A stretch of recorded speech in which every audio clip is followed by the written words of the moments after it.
The Varthan Empire had conquered 17 star systems before they found Earth. Their ships moved through the galaxy like a plague, swallowing civilizations whole. They were ancient when humanity was still learning to make fire. They had technology that bent space and time. They had weapons that could crack planets in half. And they had one simple rule that had served them for 10,000 years. Find the weak, take what you want, and leave nothing behind that could ever challenge you. Commander Zethral stood on the bridge of the harvesting vessel and looked at the blue planet spinning slowly in the view screen. His 4 eyes narrowed as he studied the readings coming from the sensors. The planet was covered in water and green land. The atmosphere was breathable. And most importantly, the dominant species was primitive. They had barely left their own moon. Their weapons were simple chemical explosions and basic nuclear devices. They had no energy shields, no faster-than-light travel, no unified planetary defense. They were perfect. "Begin the assessment protocol," Zethral ordered. His voice was cold and flat, like metal scraping against stone. "I want to know everything about these creatures before we begin harvesting." The Varthan had a system. They never rushed into conquest. They watched first. They studied their prey. They learned weaknesses and strengths. They found the pressure points that would make subjugation easy. Other empires had fallen because they were careless. The Varthan survived because they were patient. For 3 months, their ships hid behind the planet's moon. They intercepted communications. They sent invisible probes into cities. They watched humans live and work and fight and die. They studied their governments, their militaries, their religions, and their fears. And when the assessment was complete, Zethral called his senior officers to the war room. "The species calls themselves humans," he began, pulling up holographic images of Earth's inhabitants. "They are physically weak. Average lifespan is less than 100 cycles. They require constant food and water. They cannot survive in extreme temperatures. They have no natural weapons, no claws, no venom, no armor. Their bodies are soft and fragile." The officers made sounds of amusement. This was going to be easy. "But there is something interesting," Zethral continued. "They are unusually aggressive for a species so weak. They fight among themselves constantly. Their history is filled with wars. They have killed billions of their own kind over territory, resources, and ideas." One of the officers, a scarred veteran named Thalvex, leaned forward. "Aggressive prey can be dangerous, Commander. Should we simply destroy them?" Zethral shook his head. "No. The Empire needs workers. The mining colonies on Sector 7 are running low on slave labor. These humans breed quickly and can work in conditions that would kill other species. They are valuable. We will take them." The plan was simple, because simple plans worked best. They would appear in the sky over every major city at once. They would demonstrate their power by destroying a few military installations. They would broadcast a message demanding surrender. And then they would begin loading humans onto transport ships. It had worked on dozens of worlds before. It would work again. The day they chose was a Sunday. Humans seemed calmer on Sundays. Many of them gathered in buildings to worship their gods. The streets were quieter. The military bases had fewer active personnel. It was the perfect time to strike. At exactly noon, Greenwich Mean Time, 200 Varthan warships appeared in Earth's atmosphere. They materialized out of nothing, their massive hulls blocking out the sun over cities across the planet. New York, London, Beijing, Moscow, Tokyo, Sydney. Every major population center suddenly had alien vessels hovering above them like metal mountains. The panic was immediate. Cars crashed on highways. People ran screaming through streets. Governments went to emergency alert. Military forces scrambled jets and activated missile systems. Television and radio stations interrupted their broadcasts with breaking news about the alien arrival.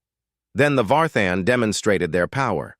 They chose targets carefully: military bases, weapons facilities, naval fleets.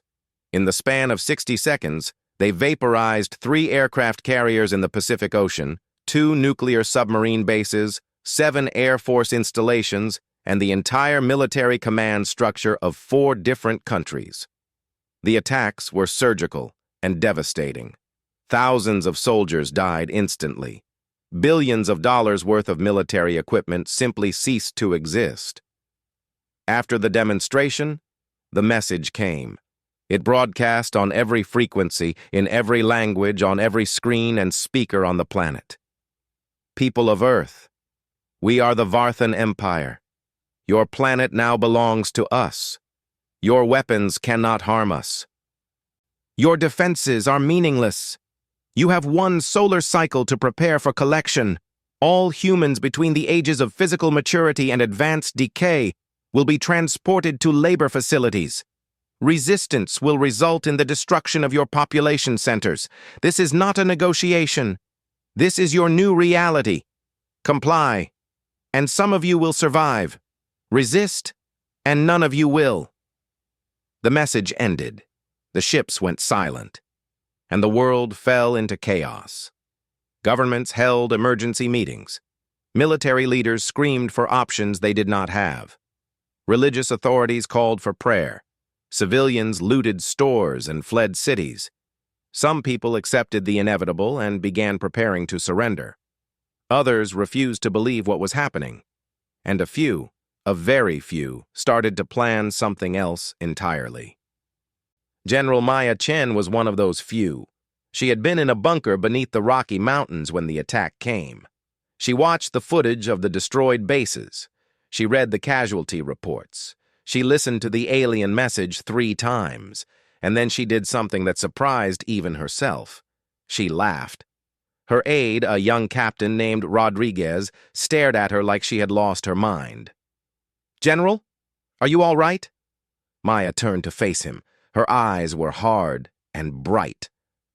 "They made a mistake, Captain. A big one." "A mistake? They just destroyed our entire Pacific Fleet in under a minute." "Yes, they did. They showed us exactly what their weapons can do. They showed us their ships. They gave us a timeline. And most importantly, they told us what they want." Maya pulled up a map on the main screen. "They want slaves, Captain. Living, breathing workers, which means they can't just bomb us from orbit. They have to come down here and take us." Rodriguez frowned. "But our weapons can't hurt them. You saw what happened to the missiles. They didn't even scratch the paint." "Our missiles didn't work," Maya agreed. "But that doesn't mean nothing will work. We have 24 hours. That's enough time to try some things that aren't in the regular playbook." She picked up a phone and started dialing. "Get me the president, and then get me every scientist, engineer, and crazy inventor we can find. We're going to need all of them." Across the world, similar conversations were happening. In Russia, a retired general pulled old Soviet weapons research from classified archives. In China, a team of hackers began analyzing the electromagnetic signatures of the alien ships. In Israel, weapons designers started working on projectiles that moved at speeds never before attempted. In India, nuclear physicists discussed theoretical weapons that had been dismissed as too dangerous to build. And in hundreds of garages, basements, and workshops, ordinary people with extraordinary skills began building things that had no names. The Varthan watched all of this from their ships. They intercepted the communications, they observed the frantic activity, and they were amused. "They are preparing to fight," Thalvex reported to Commander Zethral. "Should we destroy their industrial centers?"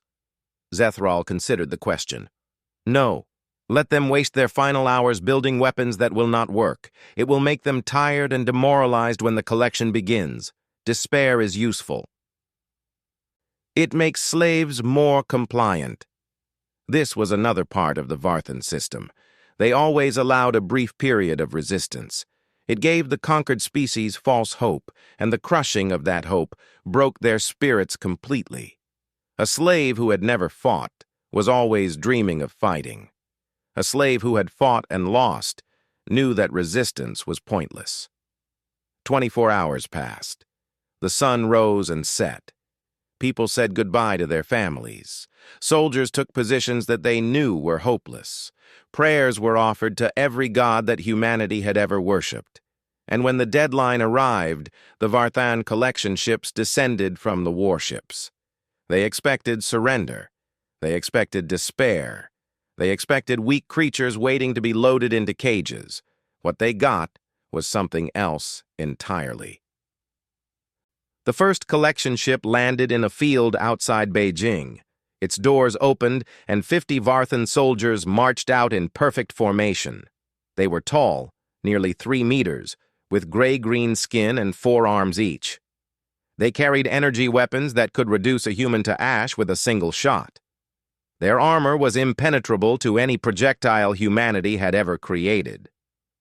They made it exactly 47 steps before the ground exploded beneath them. The Chinese military had spent the last 24 hours burying every conventional explosive they could find beneath that field. Mines, artillery shells, demolition charges, thousands of kilograms of high explosives packed into tunnels and trenches. When the Varthan landed, they triggered pressure sensors that detonated everything at once. The explosion was visible from space. When the smoke cleared, the collection ship was a twisted wreck of burning metal. The 50 soldiers were scattered across the crater in pieces, and standing at the edge of the destruction were human soldiers, their faces grim, their weapons raised, their fear replaced by something harder and more dangerous. They had just learned something important. The Varthan could be killed.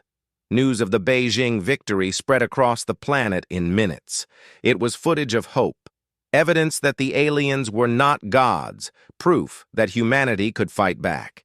And it triggered a wave of resistance that the Varthan had never expected. In New York, a collection ship was hit by a coordinated attack from every police officer and armed citizen in Manhattan. The Varthan shields held against bullets, but they could not stop the hundreds of cars and trucks that civilians drove directly into the ship's landing struts. When the struts collapsed and the ship tilted, its shield generators were exposed. And then the bullets found their marks. In Moscow, hackers managed to broadcast a frequency that disrupted Varthan communications. For 3 crucial hours, the aliens could not coordinate their forces. Russian special forces used that window to board a warship using stolen access codes and captured equipment. They could not control the ship, but they could crash it. And they did, bringing it down onto a collection force that was in the middle of loading human prisoners. In Sao Paulo, a chemistry professor and her students spent 24 hours synthesizing a compound that they hoped would react with the alien armor. It worked better than they dreamed. The acidic mixture ate through Varthan metal like water through paper. Soldiers who had been invincible suddenly found themselves vulnerable, their armor dissolving around them, their skin burning. And this was just the first day. Commander Zethral stood on his bridge and watched the casualty reports scroll across his screen. This was not possible. This had never happened. The Varthan had conquered worlds that were far more advanced than Earth. They had defeated species with better technology, stronger bodies, and millennia more experience. And yet these primitive, fragile, short-lived creatures were killing his soldiers. "How?" he demanded. "Explain this to me. How are they doing this?" His science officer, a female named Nethari, studied the data carefully before answering. "They are adapting, Commander. Every failure teaches them something. Every success is immediately shared across their entire population. They are learning faster than any species we have encountered. They are weak. Their weapons should not work." "Their weapons were not designed to fight us," Nethari agreed. "But they are creating new weapons. They are modifying existing technology. They are finding combinations and approaches that we did not anticipate. And they are doing this in hours, not cycles." Zethral slammed his fist against the console. "Then we burn their cities. We make them pay for this resistance." Nethari hesitated. "Commander, If we destroy their population centers, we lose the slave labor that we came for.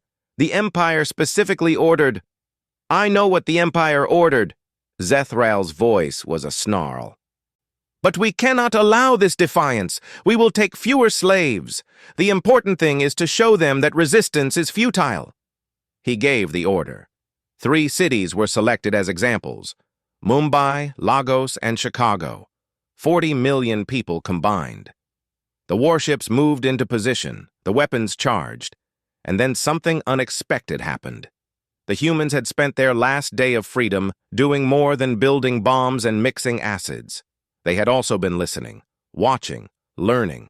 Their hackers had not just disrupted communications, they had decoded them. They understood now how Varthan weapons worked. They knew the charging sequence. They knew the timing. And they had prepared a response. 30 seconds before the warships over Mumbai, Lagos, and Chicago fired their city-killing weapons, every nuclear power plant within range of those cities went into simultaneous overload. It was not an accident. It was not a malfunction. It was a deliberate choice made by thousands of engineers and scientists who knew exactly what they were doing. The electromagnetic pulse from the overloads traveled at the speed of light.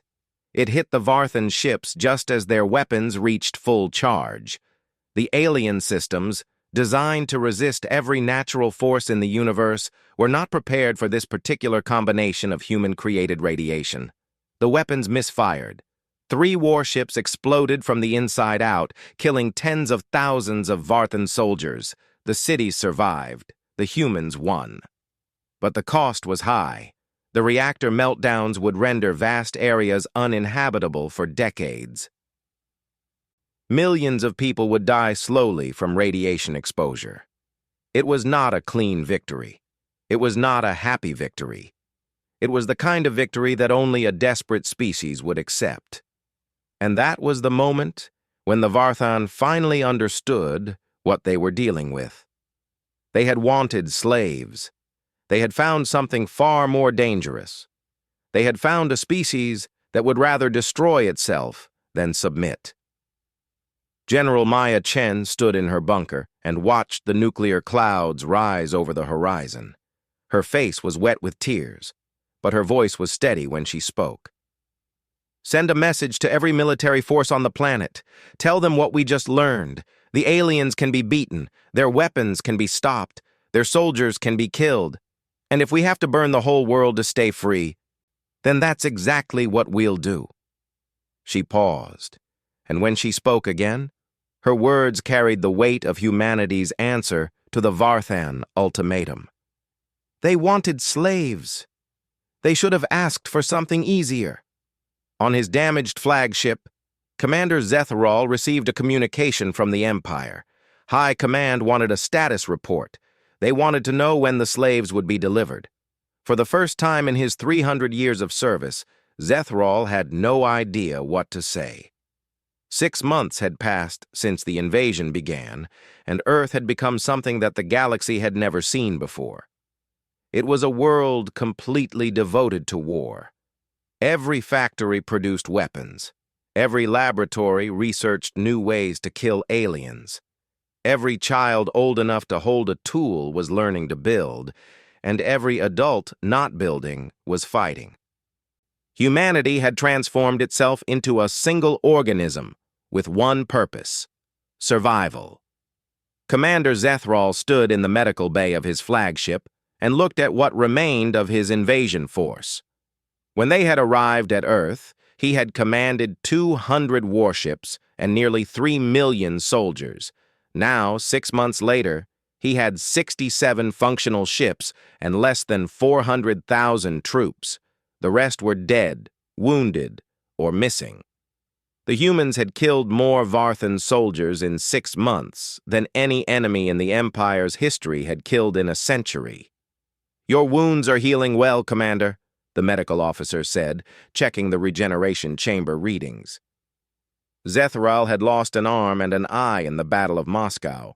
The humans had developed a new type of explosive that specifically targeted Varthan nerve clusters. How they had learned about Varthan biology so quickly was a mystery that haunted him. "What is the status of the reinforcement fleet?" Zethral asked. "They will arrive in 3 standard cycles. The Empire is sending 50 additional warships and 1 million fresh soldiers." Zethral closed his remaining eyes. It would not be enough.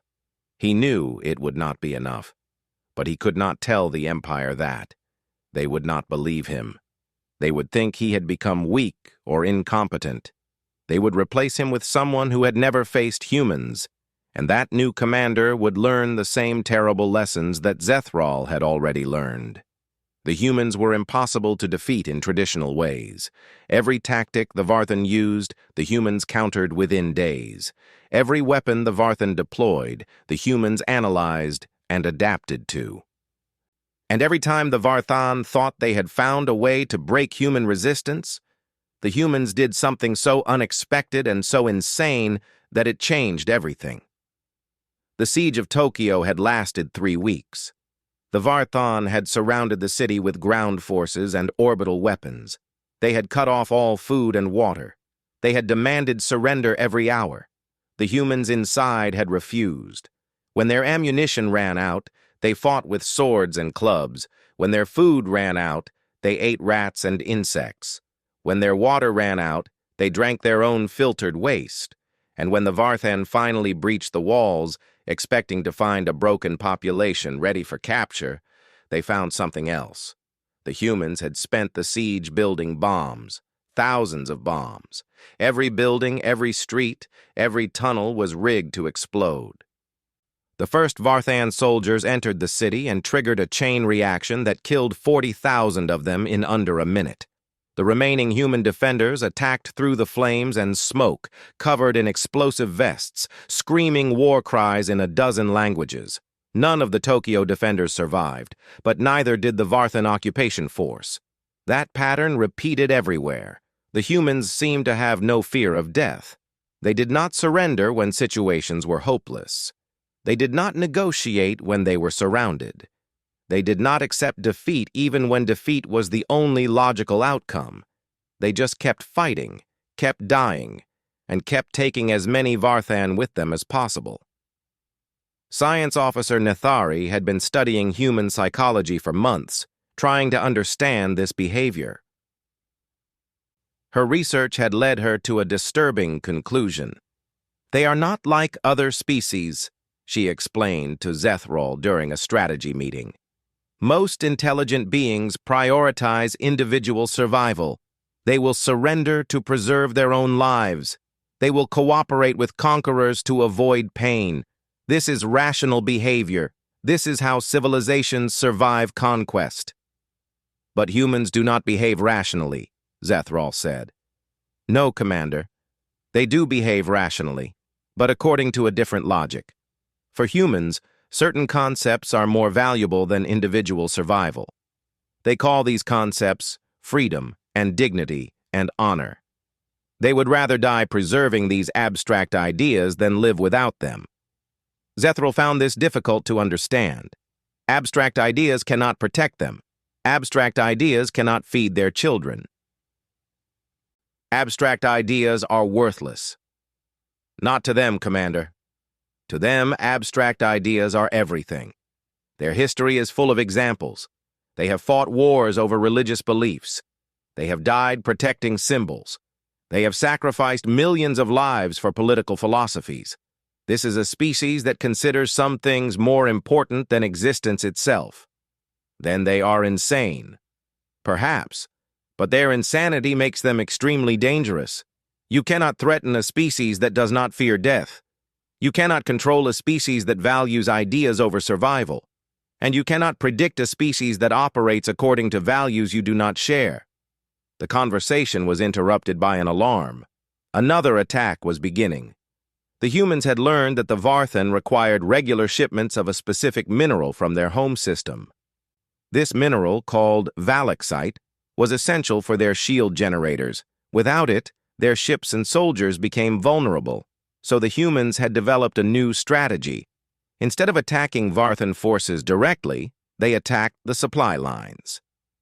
Using stolen Varthan technology recovered from crashed ships, human scientists had built a crude but functional hyperspace communicator. They had used this device to contact other species that the Varthan had conquered. These species had been under Varthan control for centuries. They had been broken. They had been enslaved. They had given up hope. But now they were watching Earth, and what they saw was changing them. The Kaleth were a peaceful species who had surrendered to the Varthan 500 years ago. They had not fought back. They had not resisted. They had become model slaves, obedient and productive. But as they watched humans dying to stay free, something stirred inside them. Memories of what they had once been, anger at what they had become, and a growing realization that perhaps they had made a mistake all those centuries ago. The first Kaleth uprising was small, just a few workers who refused to load a supply ship. They were executed immediately, but their deaths inspired others. Within weeks, supply lines across 3 star systems were disrupted by Kaleth slaves who were finally fighting back. The Morvacs were a warrior species who had been defeated by the Varthan 3,000 years ago. They had become the Empire's soldiers, their fighting spirit redirected to serve their masters. But as they watched the impossible human resistance, they remembered what they had once fought for. They remembered that they had once valued freedom over obedience, and some of them began to question orders. A Morvax unit was sent to pacify a human settlement in South America. The unit commander, a veteran of 100 campaigns, stood at the edge of the village and watched the humans prepare to fight.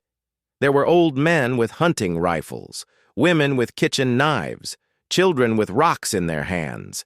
They had no chance of survival. They knew they had no chance of survival, and they were going to fight anyway. The Morvax commander thought about his orders.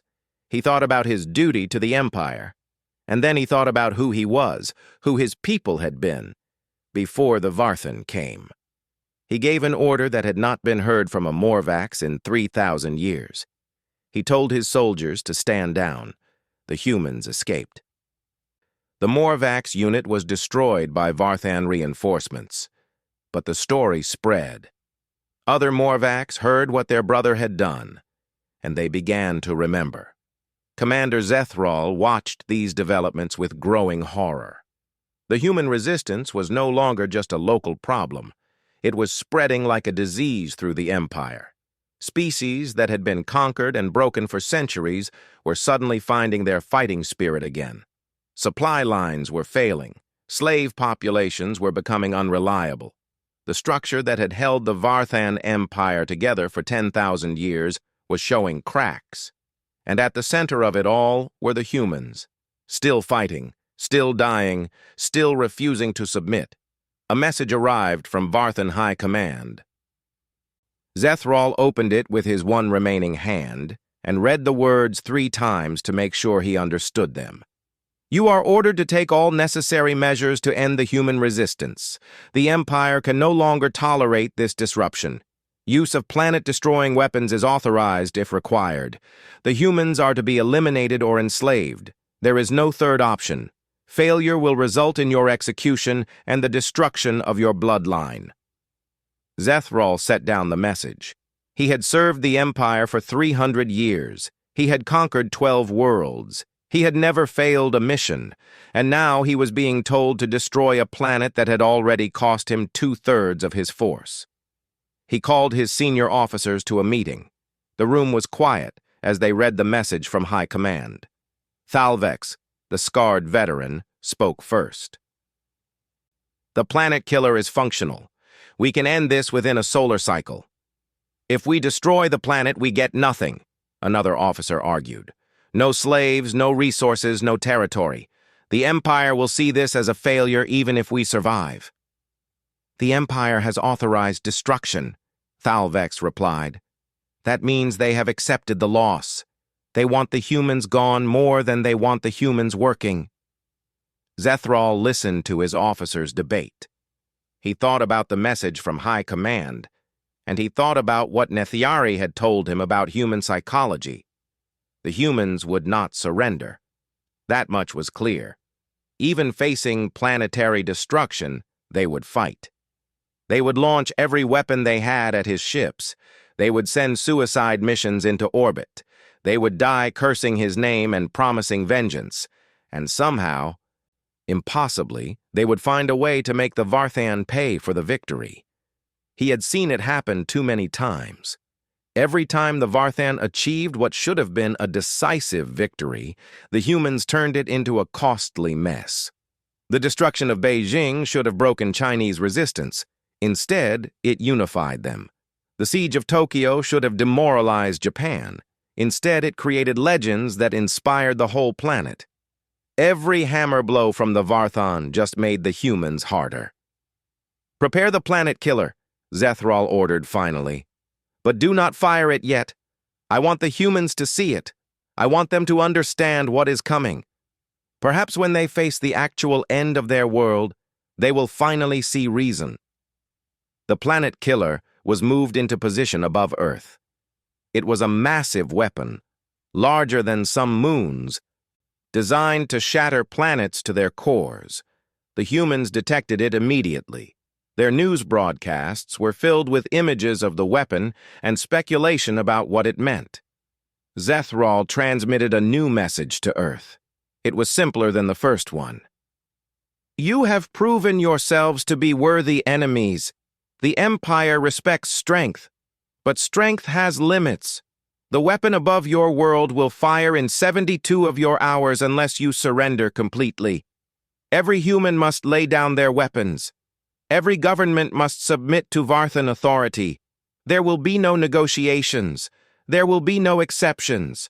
Surrender or die. The choice is yours." The message went out. The weapon powered up. The countdown began. And across Earth, humanity faced the hardest decision in its history. General Maya Chen stood in the war room surrounded by the leaders of what remained of human civilization. Presidents and prime ministers, generals and admirals, scientists and engineers, everyone who was still alive and able to fight was connected by video link to this meeting.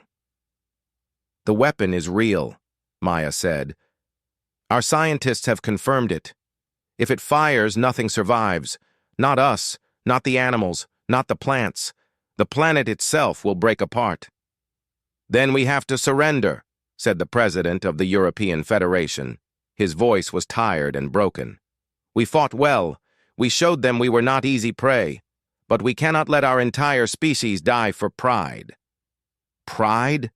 A voice came from the Russian feed. It was General Volkov, a man who had lost his entire family in the first days of the invasion. "Is that what you think this is about? Pride?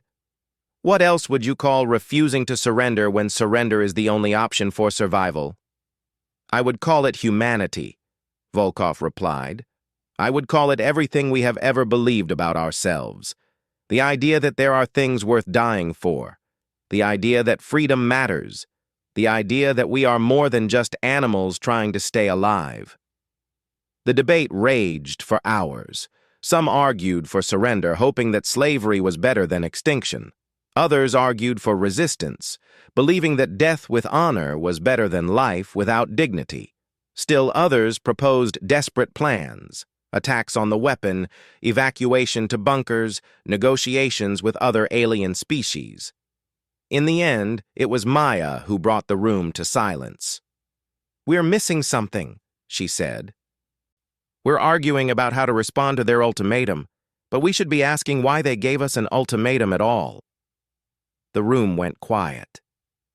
"Think about it," Maya continued. "They have a weapon that can destroy our planet. They've had it the whole time. If they just wanted us dead, why didn't they use it 6 months ago? Why did they send soldiers to fight and die on our planet? Why did they try to capture us instead of killing us?" "Because they wanted slaves," someone said. "Exactly. They wanted slaves, living humans who could work for them. That's why they're giving us 72 hours. They don't want to use the planet killer. They want us to surrender. They want to win without destroying their prize. But if we don't surrender, they'll fire. the European president said. Will they? Maya asked. Or is this a bluff? A final attempt to break us without losing everything. That's a hell of a gamble, Volkov said slowly. If you're wrong, everyone dies. Everyone dies anyway, Maya replied. If we surrender, do you think they'll treat us well? They came here for slaves. Slaves don't live comfortable lives. Slaves don't have families or futures. We'll work until we die in their minds, and our children will work until they die, and their children after that. That's not survival. That's just slow extinction. She pulled up a holographic display showing the alien weapon and the fleet surrounding it. I've been talking to our friends on other conquered worlds. The Kaleth, the Morvacs, others. They're watching us. They're waiting to see what we do. If we surrender, they'll lose hope. They'll go back to being obedient slaves. But if we keep fighting even against impossible odds, we might inspire something bigger than ourselves. You want us to die for aliens we've never met? The European president asked. I want us to die for what we believe in, Maya answered, and I want our deaths to mean something. If the Varthan destroy Earth, they'll show the whole galaxy that they're willing to waste a planet just to kill people who won't submit. That's not strength, that's desperation, and desperate empires don't last. The vote was not unanimous. Some leaders refused to participate in what they called collective suicide. Some territories surrendered independently, hoping for better treatment. But the majority agreed to Maya's plan. Earth would not surrender. The countdown continued. 50 hours, 40 hours, 30 hours. The Varthan watched and waited for the humans to break. They had seen this before. Every species, when faced with extinction, eventually chose survival. It was the most basic instinct in the universe. But the humans were not like other species. 20 hours before the deadline, Maya broadcast a message to Commander Zethral. It was the first time she had spoken directly to him. I know you can hear me, Commander. I know you've been watching us. You've seen what we can do. You've seen that we don't break easily. And now you're pointing a gun at our heads and telling us to surrender. She paused, and when she spoke again, her voice was calm and certain. Here's our answer. No. We will not surrender. We will not submit. We will not become your slaves. You can fire your weapon if you want. You can destroy our planet. But you should know something first. For the last 6 months, we've been sending information to every species in your empire. Technical data, tactical analysis, and something more important, proof that you can be beaten. Right now, there are revolts starting on 17 different worlds. Supply lines are failing across 5 sectors. Morvac soldiers are defecting. Kaleth workers are organizing. And they're all doing it because of us. If you fire that weapon, you won't just kill 8 billion humans. You'll prove to every slave in your empire that the Varthan are so afraid of one small planet that they had to destroy it completely. You'll show them that we scared you. And fear spreads, Commander. Fear spreads faster than any weapon. So go ahead, fire, destroy us, and then watch your empire burn. The message ended. The countdown continued. Commander Zethral read the message 3 times. He thought about his orders from high command. He thought about his 300 years of service. He thought about the empire that had raised him from birth to conquer and dominate. And for the first time in his life, he wondered if he was on the wrong side. The countdown reached 0. The planet killer's targeting systems locked onto Earth. The weapon's power core reached full charge, and Commander Zethral made his decision. The weapon did not fire. Instead, a new message went out to the Empire. It was short and simple. The human resistance continues. Recommend diplomatic solution. They cannot be conquered by traditional means. It was the first time in Varthan history that a commander had recommended anything other than total victory. The war was not over. The occupation was not ended. But something had changed. Something fundamental. For the first time, the Varthan Empire had blinked. And across the galaxy, enslaved species who had been watching and waiting saw it happen. They saw the mighty Varthan hesitate. They saw the planet killer hold its fire. They saw that the impossible could happen. 2 years had passed since the planet killer failed to fire, and the galaxy was in chaos. The Varthan Empire, which had ruled unchallenged for 10,000 years, was crumbling from within.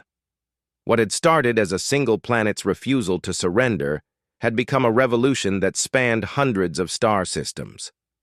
General Maya Chen stood on the bridge of the Defiance, a warship that had been impossible 2 years ago. It was built from captured Varthan technology, modified by human engineers, and crewed by beings from 7 different species. The ship's commander was a human. The weapons officer was Morvax. The navigator was Kaleth, and the chief engineer was a Varthan defector named Neth Ari, who had left Commander Zethral's service to join the rebellion she had helped inspire. The galaxy had a name for this coalition. They called it the Free Alliance, and Maya was its leader, not because she had asked for the role, but because she had been there at the beginning. She had been the one who refused to surrender. She had been the one who broadcast the message that started the fire, and now she was leading a fleet against the Varthan homeworld. "All ships report ready," the communications officer announced.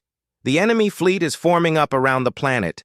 They have approximately 300 warships defending." "And we have?" Maya asked. 412 ships from 17 species. The Kaleth sent their entire remaining fleet. The Morvax contribution is significant, and we have 42 captured Varthan vessels operating under our command. Maya studied the tactical display. The Varthan homeworld, Varth Prime, was a massive planet with 7 moons. It was the heart of the Empire, the center of all their power.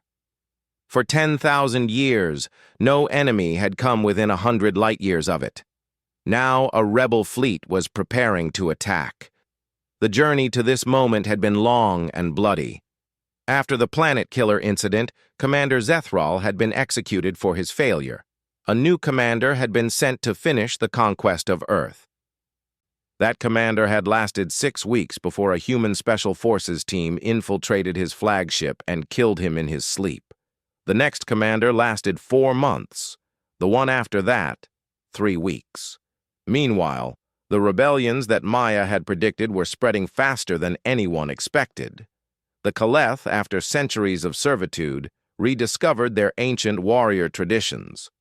The Morvax, genetically engineered to serve the Varthan, began hacking their own genetic coding to remove the compliance mechanisms.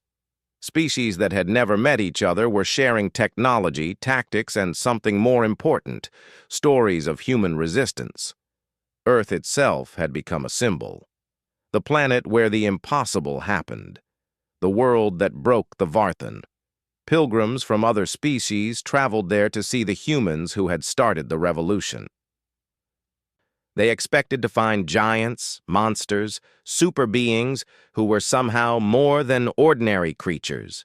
What they found were small, soft, short-lived beings who smiled easily and died hard. The Kaleth ambassador had visited New York a year into the rebellion. She had walked through the rebuilt streets and seen humans going about their daily lives, children playing in parks, workers rebuilding damaged buildings, families eating together in restaurants, and she had wept. "How do you do it?" she had asked Maya. "Your world is still under attack, your people are still dying, and yet you live as if there is a future." Maya had thought about the question for a long time before answering. "Because we have to," she finally said. "Because the moment we stop living, they've already won. We're not fighting just to survive. We're fighting to keep being who we are. If we become nothing but soldiers and refugees, we lose even if we win. So we plant gardens in rubble. We have babies in bunkers. We write poetry about the stars we've never seen. Because that's what humans do." The Kaleth ambassador had returned to her people with that story. It had spread across their entire civilization. And something about it, something about the idea that you could fight a war and still live a life, had resonated with beings who had forgotten what life was supposed to be. Now, 2 years later, those same Kaleth were flying warships alongside humans, heading to the heart of the empire that had enslaved them. "Commander," Nithari said from her engineering station, "I am detecting unusual energy readings from the planet. The Varthan are activating something." Maya frowned. "Another planet killer?" "Negative. This signature is different. I believe—" Nithari paused, her 4 eyes widening. "They are powering up the Genesis engine." A murmur of shock ran through the bridge.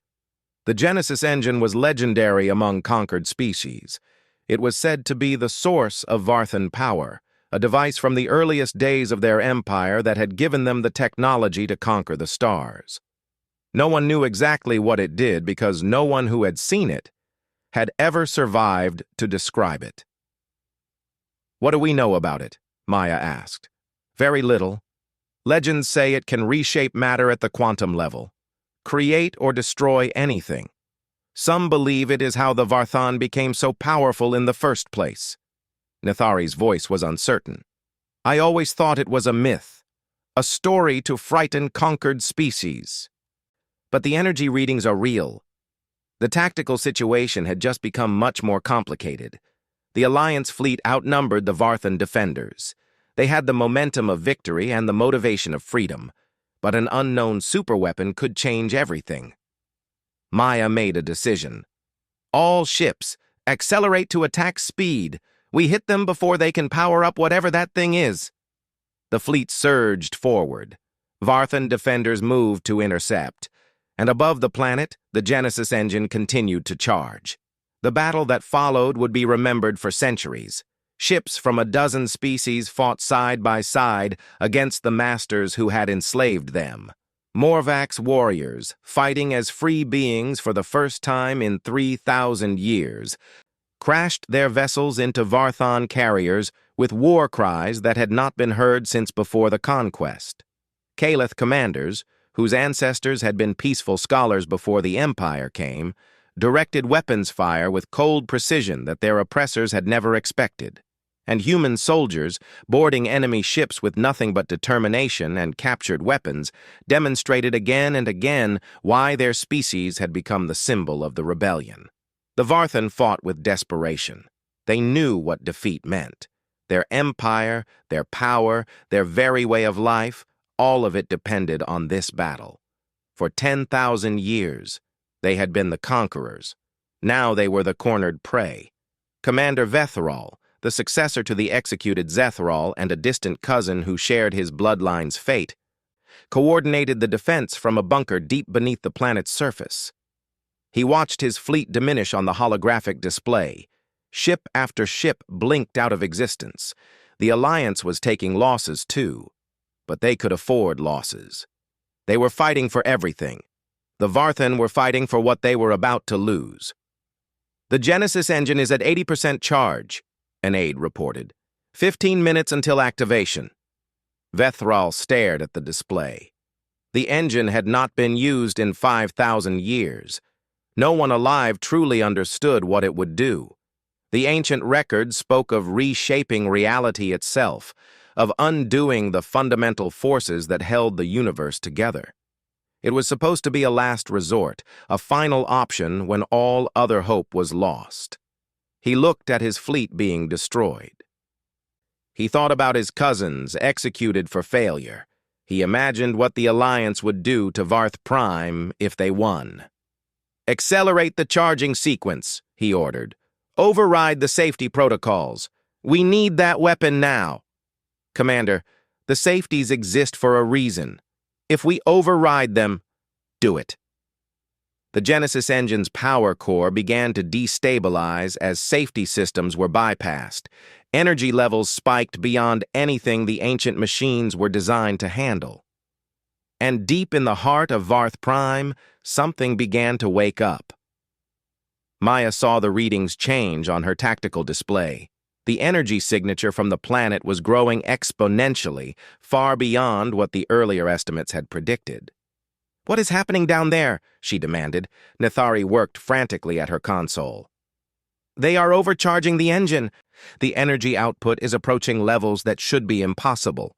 If they complete this process—" She stopped, her face going pale. "If they complete it, what?" According to the theoretical models, they could reset local space-time to a previous configuration, effectively undo the last several years, perhaps longer. Every change we have made, every victory we have won, every freed slave and dead Varthan, all of it could be erased. Maya felt cold fear for the first time since the invasion began. They would undo the entire rebellion. Yes, and if the energy release is uncontrolled, they might do far more than that. They might unravel this entire region of space. The stakes had just become infinite. If the Varthan succeeded, the rebellion would never have happened. Maya would wake up, if she existed at all, in a universe where Earth had surrendered and humanity had become slaves. Everything they had fought for, everyone who had died for freedom, would be erased from history. She could not let that happen.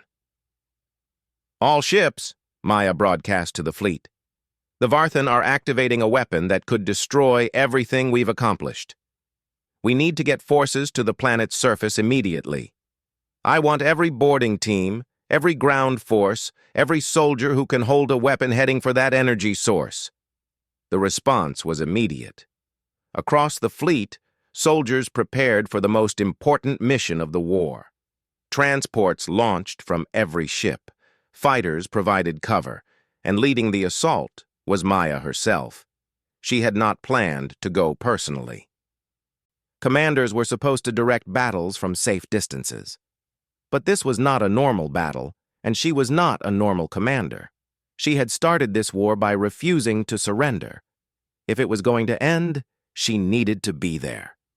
Her transport punched through the Varthan atmosphere, surrounded by hundreds of other landing craft. Anti-aircraft fire tore through the formations, destroying ships in bursts of flame. Maya watched friends die through the viewport. She did not look away. Looking away would have been a dishonor to their sacrifice. The landing zone was near the entrance to the underground complex where the Genesis engine was housed. The Varthan had fortified it with everything they had. Automated weapons, elite soldiers, energy shields. The defenses were layered and deadly. The first wave of Alliance troops was cut down in seconds. The second wave made it 50 meters before being destroyed. The third wave lasted long enough to disable some of the automated weapons before dying. Maya watched the casualty reports scroll across her helmet display. Hundreds dead, then thousands. She led the fourth wave personally. The ground around the entrance was carpeted with bodies from every species in the Alliance. Smoke and fire obscured visibility. Weapons fire came from every direction. Maya ran through it all, her heart pounding, her weapon firing, her voice screaming orders that she was not sure anyone could hear. Somehow, impossibly, she made it to the entrance. A Morvax warrior had given his life to hold the door open. A Kaleth engineer had died, disabling the last automated turret. Humans from 6 different countries had formed a shield wall with their own bodies to protect her advance. She was the first Alliance soldier to enter the Genesis engine facility. She was not the last. A mix of species followed her through the door. But she was the first. The underground complex was vast, carved from the living rock of the planet itself. Ancient machines lined the walls, devices that had been built before most galactic civilizations existed. The air hummed with energy that made Maya's teeth ache, and at the center of it all was the engine itself. It was beautiful. That was the first thing she noticed. A sphere of pure light, constantly shifting through colors that had no names, suspended between towers of crystal and metal. Energy arced between the sphere and the towers, building in intensity with every passing second.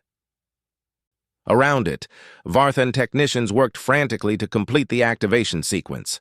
Commander Vethrall stood on a platform overlooking the engine. He turned as Maya entered. his ancient energy weapon rising. "Human," he said. The word was a curse. "You have come far, but not far enough." "Stop the engine," Maya replied. "It's over. Your fleet is destroyed. Your empire is falling. End this before you destroy everything." "Destroy everything?" Vethral laughed, a harsh sound like breaking glass. "I am going to save everything. When the engine activates, your rebellion will never have happened. Earth will be a slave world. The Caliph and Morvax will be obedient servants, and you will be nothing, a slave who never knew she was meant to be free."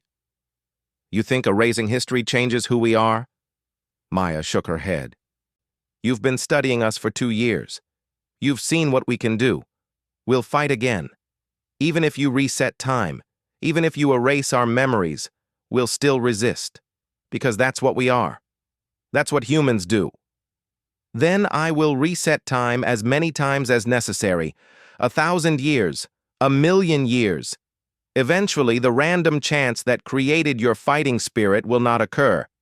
Eventually, there will be a timeline where humans are docile, and that will be the final timeline." The engine's energy output spiked again. The sphere of light was growing, reaching toward the ceiling of the massive chamber. The crystal towers were vibrating at frequencies that were starting to crack the ancient stone. Maya had seconds to act. She looked around the chamber, assessing the situation with the tactical eye she had developed over 2 years of war. The technicians were focused on their consoles. The guards were covering the main entrance where her soldiers were still fighting, and Vethral was focused on her, convinced that she was the only threat. He was wrong. While Maya had been talking, a Caliph engineer named Sareth had been crawling through a maintenance shaft that the Varthan had forgotten about centuries ago. She had been part of the slave workforce that maintained the engine before the rebellion. She knew its systems better than most of the Varthan technicians, and she knew exactly where its one vulnerability was located. The Genesis engine was designed to reshape reality. It was the most powerful device ever created. But it had one fundamental limitation. It required a stable power source. And the power source was connected to the rest of the system through a single conduit that the original designers had made intentionally fragile. They had wanted a way to stop the engine if something went wrong. Sareth reached the conduit. She looked at the power flowing through it, enough energy to reshape space-time, to undo history, to destroy or create worlds. She thought about her people, enslaved for 500 years. She thought about the humans who had inspired them to fight. She thought about what freedom meant. Then she plunged her hands into the conduit and ripped it apart. The energy surge killed her instantly, but it also disrupted the power flow to the engine. The sphere of light flickered, then contracted. The towers stopped vibrating, and the activation sequence failed. Vethral screamed in rage and disbelief.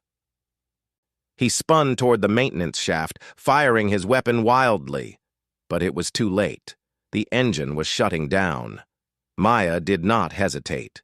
She charged forward, tackling the Varthan commander before he could react.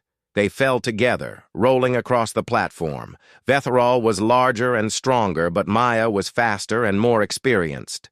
She had been fighting for 2 years against opponents who should have been impossible to defeat. One more would not stop her. They struggled for control of his weapon. He kicked her away and rose to his feet, aiming at her chest. She rolled sideways as he fired, feeling the heat of the energy bolt pass centimeters from her face. She came up throwing a piece of debris that caught him in his third eye. He staggered, his aim thrown off, and in that moment, her own weapon found its mark. The commander of the final Varthan defense force collapsed, a smoking hole in his chest. Maya stood over his body, breathing hard. Around her, the chamber was silent except for the dying hum of the Genesis engine. The fighting outside had stopped. Through her helmet communicator, she could hear reports coming in from across the planet. The Varthan forces were surrendering. The war was over. She walked to the platform where Vethral had stood and looked out at the ancient machine that had almost erased everything. It was still beautiful, even dormant, a relic of a civilization that had used its power to enslave others instead of enlightening them. Nethari arrived a few minutes later, escorted by Alliance soldiers who had secured the facility. She looked at the engine with an expression that was part fear, part wonder. "It still works," she said quietly. "The conduit can be repaired. The engine could be activated again." "Should we destroy it?" Maya asked. Nethari considered the question carefully. "It could be used for good, to heal damaged worlds, to restore ecosystems, to create instead of destroy. Or it could be used to enslave, to reset time when things don't go the way someone wants, to play God with the universe." Maya made her decision. It was the same kind of decision she had been making for 2 years, the kind that seemed obvious in retrospect but felt impossible in the moment. "We share it," she said. "The engine belongs to the Alliance, to every species that fought for freedom. We build safeguards so it can never be used by one group against the others. And we use it to rebuild what the Varthan destroyed." The decision would be controversial. Some species would want to destroy the engine completely. Others would want to claim it for themselves. But that was what the Alliance was for, to find ways to work together, to resolve disputes without war, to build something better than what had come before.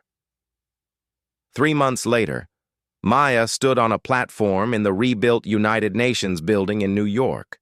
Behind her, representatives from every species in the Alliance were assembled. Before her, cameras broadcast to every planet in known space. 2 years ago, the Varthan came to Earth looking for slaves. They expected to find weak creatures who would submit to their power. They expected to add another world to their empire without any trouble. She paused, looking at the faces in the crowd. Human, Kaleth, Morvax, and others. They were wrong. We fought them. Not because we were strong, but because we believed that freedom mattered more than survival. We died by the millions, not just humans, but every species that joined our cause. We sacrificed everything we had because some things are worth more than life. Today, the Varthan Empire is no more. 1,000 star systems are free. Billions of beings who were born as slaves will live and die as free people. And it started here, on one small planet, with one simple word: no. She took a breath before continuing. But freedom isn't the end of the story. It's the beginning. We're not just former slaves anymore. We're a community of species who chose to stand together against tyranny.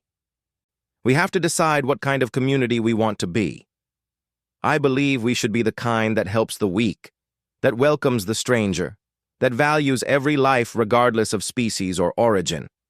I believe we should learn from what the Varthan did wrong, their cruelty, their arrogance, their belief that power justified everything, and build something better. That won't be easy.